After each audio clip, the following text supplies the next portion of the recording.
अस्सलाम वालेकुम viewers, welcome back to my channel. आज की वीडियो में मैं आपके साथ आटा गूंदने की इतनी आसान सी रेसिपी शेयर करने वाली हूं जिससे ना तो आपके हाथ गीले होंगे, ना ही आटा आपके नाखूनों में फंसेगा। और अगर आपके हाथों पे कोई चोट वगैरह लगी हुई है कि आपको लगता है आप आटा नहीं गूंद सकते, तो भी आप आसानी के साथ आटा गूंद लेंगे। बहुत ही आसान तरीका है, वीडियो को लास्ट तक देखिएगा और स्टेप बाय स्टेप फॉलो कीजिएगा। बिल्कुल आपके नाखून सेफ रहेंगे। ख़ास तौर पर ये उन गर्ल्स के लिए और बिगनर्स के लिए है जो लड़कियों ने आर्टिफिशियल नेल लगवाए होते हैं और वो आटा गूंदना अवॉइड करती हैं। तो इस तरीके को फॉलो करते हुए वो बहुत ही अच्छे तरीके से आटा गूंद लेंगी और उनके आर्टिफिशियल नेल ना तो ख़राब होंगे, ना ही उनमें आटा फंसेगा। तो चलिए, बहुत ही आसान सी ये जो तरकीब है इसको स्टार्ट करते हैं कि आटा आपने कैसे गूंदना है। इस तरह से पॉली बैग हम यूज़ करने वाले हैं और ये आप देख सकते हैं कि आटा इसके साथ चिपका नहीं है। पॉली बैग जहन में आते ही फ़ौरन ऐसे लगता है कि आटा इसके साथ चिपक जाएगा, लेकिन जो तरकीब मैं आपके साथ शेयर करने वाली हूँ उसमें आटा बिल्कुल इस तरह से अलग से होगा। जिस तरह से आप नॉर्मल डो बनाते हैं उसी तरह की डो बनेगी। आटा बिल्कुल भी नहीं चिपकेगा साथ में और बिल्कुल सारे का सारा आटा आसानी के साथ बाहर आ जाएगा और बैग बिल्कुल क्लीन हो जाएगा।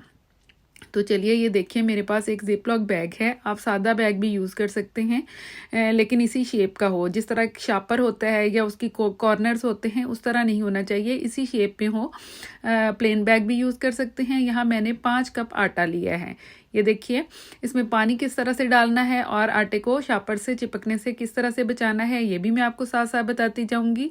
पहले मैं इसमें 5 मीडियम साइज़ के ये जो कप्स होते हैं, ये मेरे पास मेजरिंग कप है, वो मैं इसके अंदर आटे के डाल रही हूँ। अब इसमें हाफ़ टी स्पून मैंने सॉल्ट ऐड किया है और सॉल्ट डालने के बाद हम इसको इस तरह से शेक कर लेंगे कि ये दोनों ड्राई इंग्रेडिएंट्स जो हैं अच्छी तरह से मिक्स हो जाएं और नमक एक ही जगह पे ना रह जाए।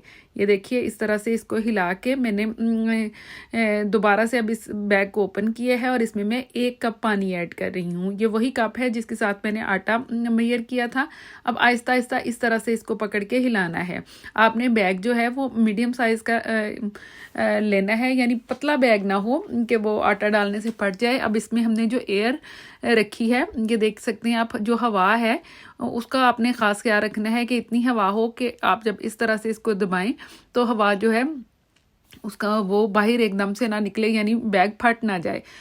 थोड़ी सी हवा होगी तो उससे आटा जो है वो हिलेगा, एक जगह से दूसरी जगह मूव करेगा। और ये देख सकते हैं आप, इस तरह से ये मिक्स होता जाएगा। मैंने यहाँ पे 2 कप इसमें पानी के ऐड कर दिए हैं और एक ही दफ़ा अगर आप पानी डाल देंगे तो ये बिल्कुल सही से नहीं बन पाएगा। आपने आहिस्ता आहिस्ता पानी ऐड करना है और देख के आपको आइडिया भी होता जाएगा कि आपको और पानी की ज़रूरत है या नहीं है। इस तरह से हल्के हल्के हाथों से दबाते जाना है और बैग को घुमाते जाना है। ये देखिए, अब हवा के तनासब का आपने ख़ास ख्याल रखना है कि ये बिल्कुल फ्लैट भी ना हो कि एक ही जगह चिपक जाए और इतना हवा ज़्यादा भी ना हो कि इस तरह दबाने से बैग ही फट जाए। अब ये मैं 1/2 कप और ऐड कर रही हूँ। अभी तक मैं टोटल 2.5 कप इसमें पानी के ऐड कर चुकी हूँ। ये आपके आटे पे भी डिपेंड करता है। ये सादा चक्की का आटा है, ये यानी कोई बाज़ार का जिस तरह का आटा होता है जिसमें मैदा सा ज़्यादा छना हुआ होता है, वो नहीं है, नॉर्मल चक्की का आटा है। इस तरह से फिर मैं हिलाती जाऊंगी। अब ये तकरीबन ये गीला हो चुका है। अब कहीं कहीं मुझे गुठलियाँ सी फील हो रही हैं, तो उनके लिए मैं बिल्कुल थोड़ा सा पानी और ऐड करूंगी। यानी ये मैंने इन 5 कप के लिए 2.25 कप पानी ऐड किया था। 5 कप आटा है तो 2.25 कप मैं इसमें पानी ऐड कर रही हूँ। आप अपने आटे की शेप के लिहाज से, यानी अगर पतला सा बारीक आटा है मैदे वाला तो उसमें थोड़ा पानी कम डलेगा, लेकिन अगर चक्की का आटा है तो वो थोड़ा ज़्यादा पानी भी सोक कर लेगा।